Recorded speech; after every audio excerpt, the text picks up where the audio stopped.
to another video. It's Days, also known as Big Way, so welcome to my channel. So, this video is kind of different. As you can see, I'm barefaced. Wala pa akong makeup and yun nga, you can see my acne marks. But, for today's video, it's different. We're going to do a makeover dito sa sofa na meron tayo ngayon. And everything I got is from Shopee. So you can just check out the description box below para dun sa links kung saan ko sila nakuha. So, yeah, let's i-makeover natin tong sofa na to. Okay. So, this is what we are working with. Ayan, medyo lumang sofa na siya. And actually, sa sister ko kasi to. So, ayoko naman i-dispose to. So, we will just try to pagandahin siya with all the items that we got from Shopee. Isang problem ko dito is ito. Ayan, kitang-kita niya na. So, medyo nararamdaman na yung kahoy dito sa part na to.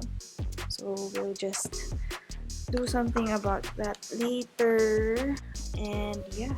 Ayan siya. So, to take care of yung itong kahoy thing na to, is I got these parang cushion pillows.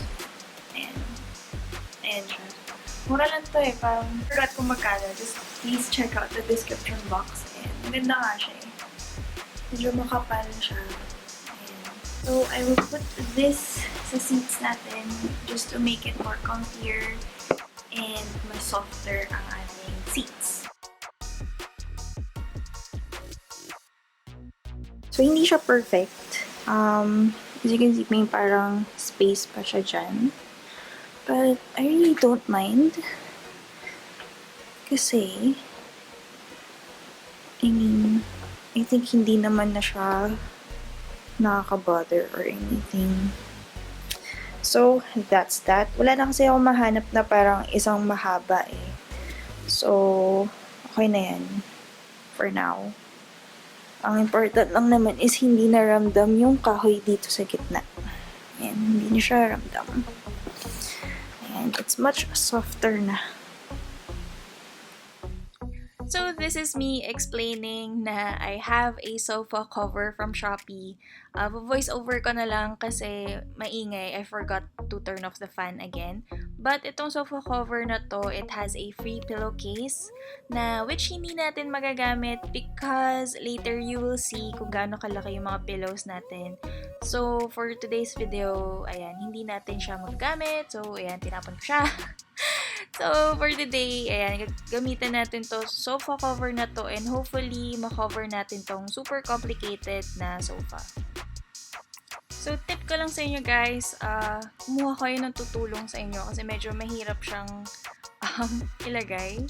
So, what I did is I asked help from my husband kasi nga, since garterized yung material, medyo mahirap gawin siya kung mag-isa ka lang. And also, fault ko din kasi mali yung size, yung na nakuha ko, it's a size smaller dun sa dapat na size ng sofa.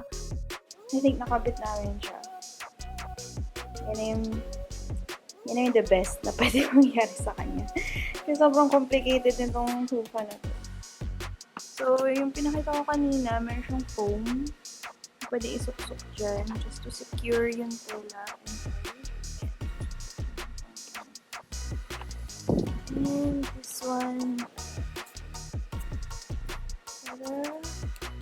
nakasingit lang siya dun.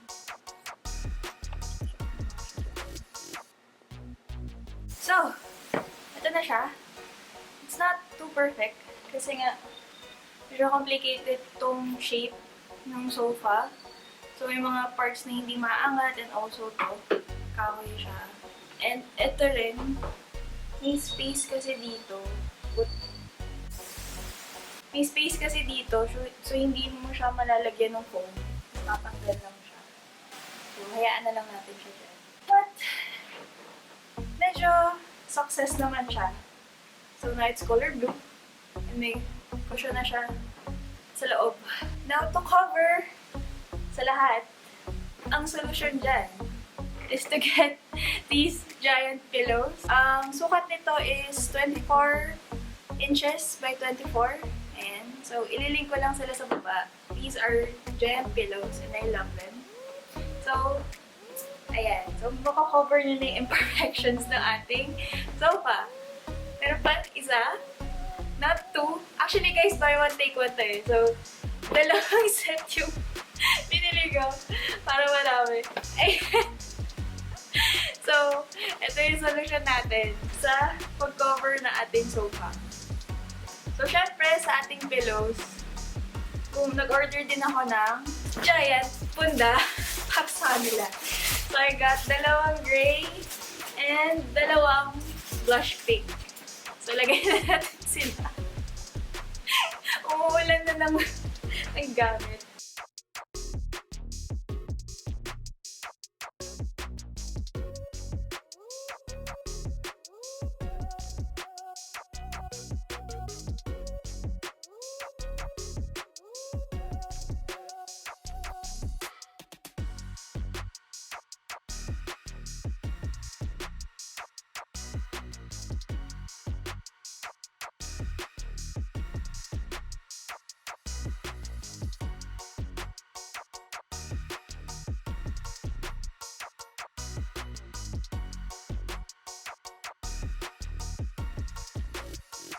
So, ayan na ang ating giant pillows. O, diba?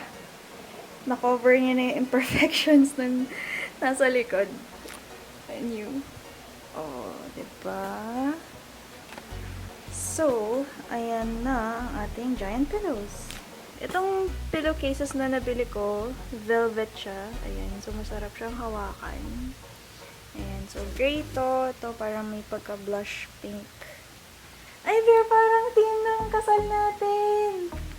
Gray and blush pink. Ayan. O, diba? Na-cover niya na ang ating imperfections.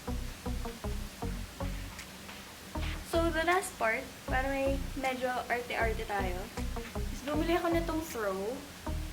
Ano lang ito eh, this is locally made. So, kung gusto nyo mag-support ng ating, you know, locals, and you can get this one. So, pwede siyang throw na. Literally throw lang. Ano, paano maglagay ng throw eh? Made over na sofa. Huh, pagod ako.